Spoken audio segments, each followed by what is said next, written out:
Papa mummy के लिए best gift कारवा मिनी।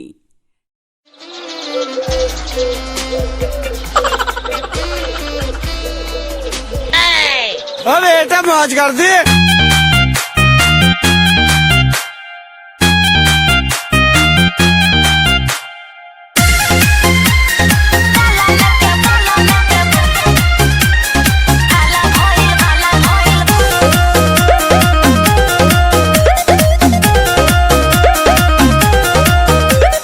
टेंशन के हमरा से मेंशन करो, ऐसे न जान सस्पेंशन करो। हटा अभी ए हो टेंशन के हमरा से मेंशन करो, ऐसे न जान सस्पेंशन करो।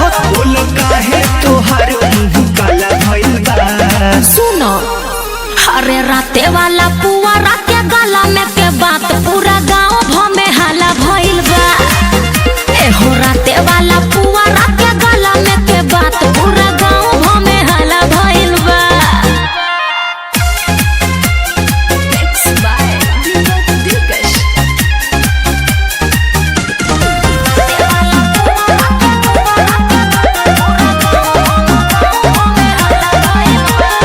ओह घर केहू त रहे ना, प्यार होत रहे लहे लहे ना।